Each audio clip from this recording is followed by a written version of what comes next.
वो वहां पर पहुंचा और जोर से जब गर्जना की, सिंह की गर्जना से वह भयाकृत होकर के उस पानी में छलांग लगा दी।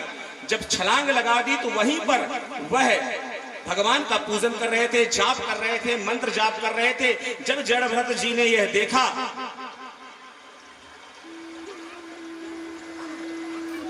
कि एक हिरणी जो है वह गर्भिणी, प्रसव वेदना के कारण उसने अपने बच्चे को वहीं पर जल में ही जन्म दे दिया और जल से बाहर निकल करके वह भय से और प्रसव पीड़ा से उसकी मृत्यु हो गई।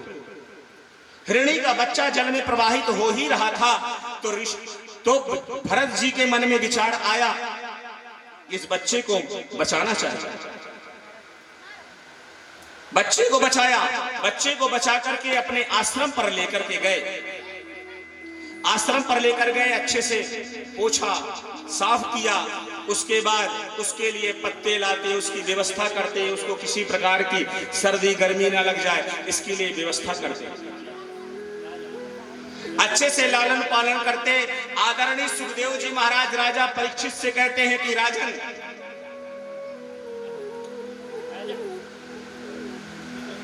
आए थे हरि भजन को और ओटन लगे कपास। जो माला वो 100 करते थे, 200 करते थे, वह माला धीरे धीरे 10 हो गई, 10 से 5 हो गई, 5 से अब 1 भी नहीं हुई।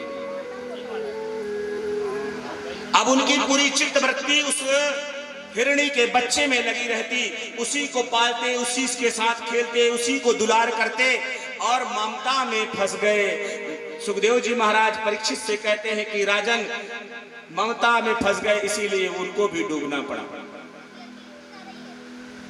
हुआ क्या,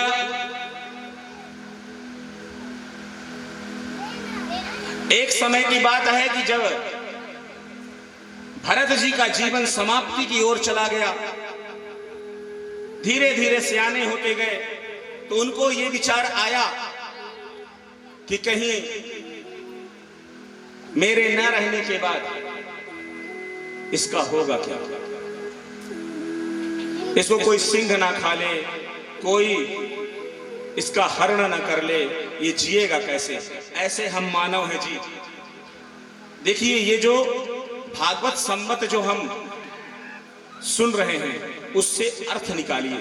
ऐसे हम जीव हैं, हम ये सोचते हैं कि हमारे लड़के का होगा क्या, हमारी गृहस्थी का होगा क्या, हम नहीं रहेंगे तो। अरे तुम्हारे पिताजी नहीं थे तो तुम्हारा क्या हुआ, और तुम भी नहीं रहोगे तो तुम्हारे दादा नहीं रहे तो क्या हुआ। चल रही है ना पूरी दुनिया, चलेगी। इस मिथ्या भ्रम को जीते हुए मनुष्य चल रहा है कि मेरे ना रहने के बाद क्या होगा। धीरे धीरे उनका शरीर प्राणांत की ओर गया, उन्होंने इस देह को त्याग दिया। सुखदेव जी महाराज राजा परीक्षित को कहते हैं कि राजन, अंतमति सोगति, इसलिए अंत के समय जो आपकी मति होगी ना, वैसा आपको बनना होगा। बार बार संत महापुरुष आपको क्यों कहते हैं कि आप भगवान का भजन करो, इसलिए बार बार कहते हैं भगवान का भजन करो, भगवान का सुमिरन करो, कि आप जब बार बार उच्चारण करेंगे, पहली बात तो आप इतनी जल्दी आपके दिमाग में बात आएगी नहीं, आप भजन कहां कर पाओगे। एक बार की बात है कि एक सेठ जी ने मुझसे पूछा, मुझसे कहा कि महाराज जी क्या करें, आप तो बड़ा भजन भजन कहते हैं, लेकिन भजन जब करते हैं तो नींद आती है, बड़ी नींद आती है, बड़ा आलस आता है। मैं कहा सही बात है, आती होगी। बोले ऐसा कोई उपाय बताइए। मैंने कहा कि आपने परमात्मा को अपना नहीं माना है, इसीलिए आपको नींद आती है। मैंने कहा सेठ जी, जब आप नोट गिनते हैं तो क्या आपको नींद आती है। यहां पर जितने लोग बैठे हैं, अभी नोट की गड्डी लगा दी जाए तो नींद नहीं आएगी। दिन रात आंख में पानी मार मार के गिनोगे कि नहीं? लेकिन भगवान का भजन करने, क्योंकि उसको आपने अपना मान लिया है और जिसको आपको अपना मानना था उसे माना नहीं। यही कारण है। तो मैं कहा सेठ जी आपको नोट गिनने में तो नींद नहीं आती होगी। बोले नहीं महाराज जी, वो तो कहे को आएगी, कभी किसी को आएगी। ये स्थिति मानो की। उनका दूसरा जन्म इस तरह होने के कारण उनका दूसरा जो जन्म हुआ वो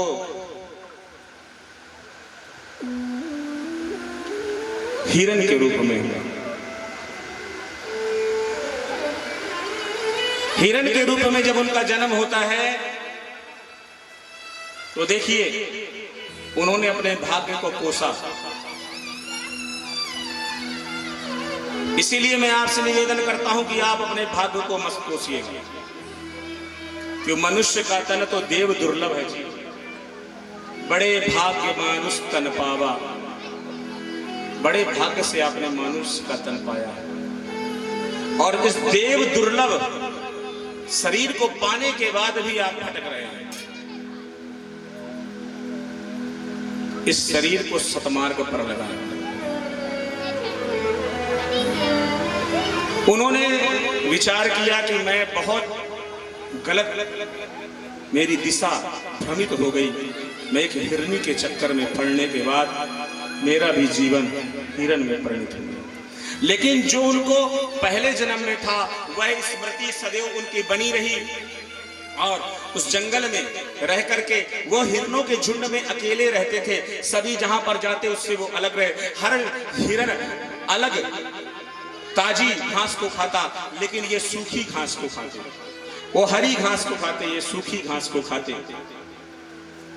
एक समय की बात है कि जंगल में वृक्षों के से घर्षण होता है ना, तो आग लगती है। तो वैसे घर्षण हुआ। घर्षण होने के बाद जंगल में आग लग गई, भीषण आग लग गई। तो भरत जी जो थे, जो हिरनी के रूप में थे, उस जंगल से भागे नहीं। सभी हिरने वहां से भाग गई। उसी जंगल में उन्होंने अपने देह का प्राण त्याग कर दिया। अब इनका तीसरा जन्म होता है। अब जब इनका तीसरा जन्म होता है तो अंगीरा नाम के पंडित जी हैं, उनके घर में भरत जी का जन्म होता है। पंडित जी की दो पत्नियां हैं, एक पत्नी से एक बेटा और एक बेटी, दूसरी पत्नी से दो बेटे। भरत जी का जन्म मनुष्य तन में हुआ। जब ब्राह्मण के घर में हुआ तो उसका जात कर्म संस्कार, नामकरण संस्कार कराया गया। उसके बाद जनेऊ संस्कार कराया गया। पिताजी ने उनके कानों में गायत्री मंत्र दिया और कहा कि सुनो बेटा, इसको याद करके सुनाना। भरत जी ने सोचा कि अब मैं फंस जाऊंगा फिर से। बोले 1 घंटे के अंदर सुनाना है आपको। कहा आज गायत्री मंत्र दिया है, कल बोलेंगे गृह प्रवेश करवाओ, गृह शांति करवाओ, फिर बोलेंगे ये पोथी पढ़ो, है ना, फिर कन्या का विवाह करवाओ।